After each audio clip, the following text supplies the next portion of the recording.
Hey everyone, it's so good to see you. All right, I am just over here because I want to share the link for our video right now in an email so that I can kind of get it out into the world. So I hope that you successfully got over your Wednesday hump day. um, I'm Kathy Mazak, and I am a academic writing coach, mom of three, and full professor at the University of Puerto Rico at Mayagüez. And I am coming live to you every day this week for the Make It to Break live series. And the idea behind this live series is to literally make it to the semester break by being thoughtful about taking care of ourselves. And the idea here is to move into the semester break with more ease and not have either a freak out or a a legit breakdown. And that's actually what I'm going to talk about today.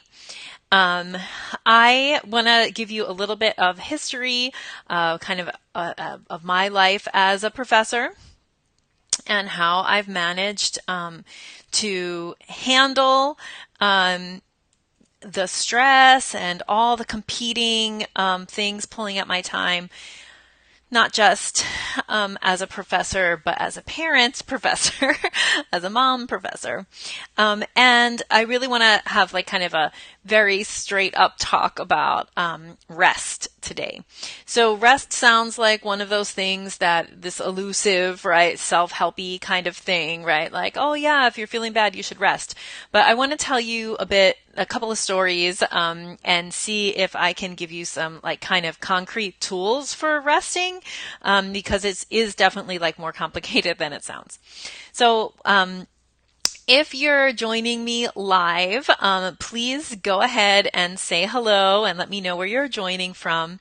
And I also want to mention that today's live stream is brought to you by the Academic Women's Writing Collective. It's a group of academic women where we have our own social media platform inside of a closed group where we support each other to get our writing done during the semester. And that support comes in different ways. One way is by co-writing sessions where we get on the computer together across the interwebs and sit down and get our writing done. And also through monthly training sessions and group coaching as well. So all of those things go on in the Academic Women's Writing Collective for $29 a month.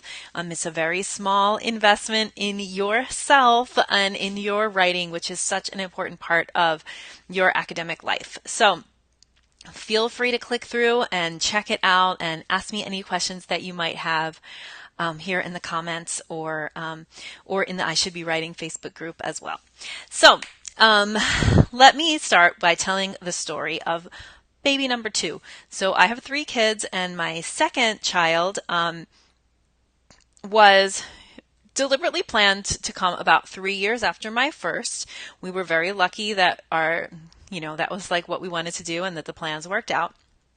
And I'm also very lucky to have a pretty darn good maternity leave here at the University of Puerto Rico at Mayagüez. So I have 55 days of paid maternity leave, plus I can take all my accumulated sick days as part of the Family Medical Leave Act. So I basically, with my son who was born at the end of November, I was able to take all of the next semester off. So I actually didn't go back to work until he was about 10 months old, 9-10 months old. And that was really great. But just like all my kids, he was not a fantastic sleeper, and he pretty much would wake up multiple times a night, every night. I tried so not only would he wake up multiple times a night, but he also was sick and with asthma. And so when I had just gone back to work, like maybe a couple of weeks into the semester, maybe it was, yeah, like September, just getting him to daycare and getting kind of back into the swing of things. And I was putting him to bed with a bottle, I think. I can't remember if I was nursing him. I think I was still nursing at the time. Yes.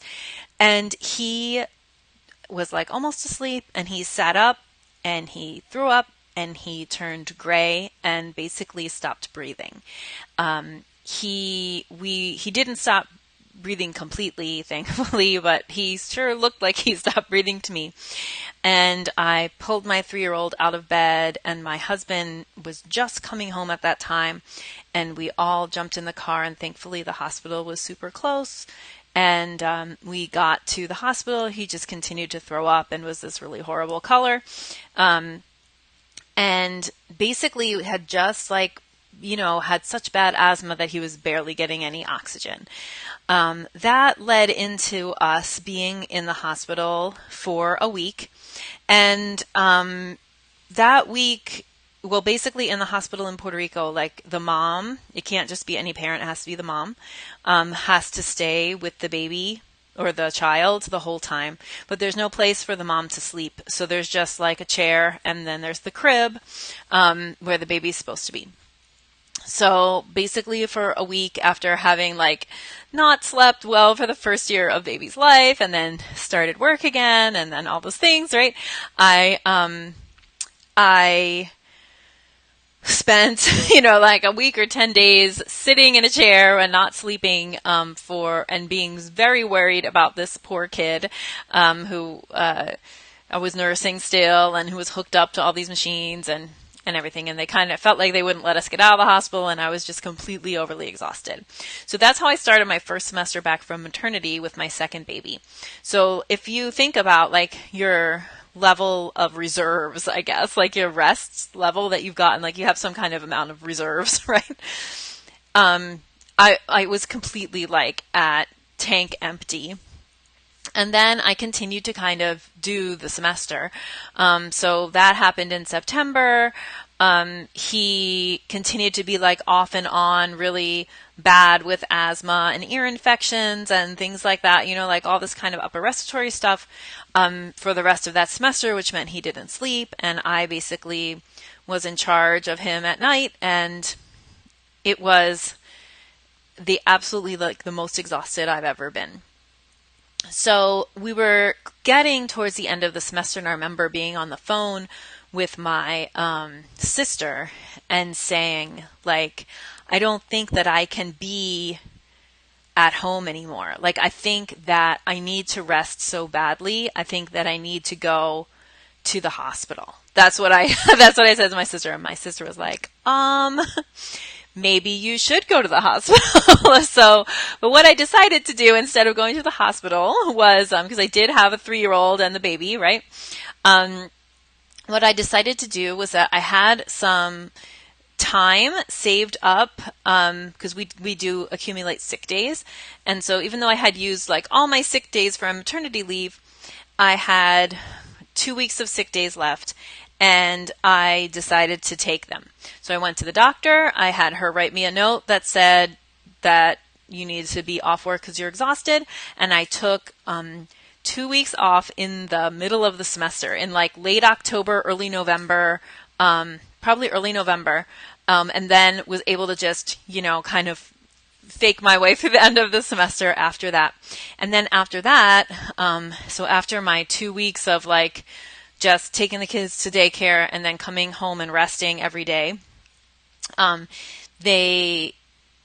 still was pretty exhausted, and my husband was like, you're going to wean the baby and you're going to go to New Jersey and stay with your mom for 10 days over the holiday break.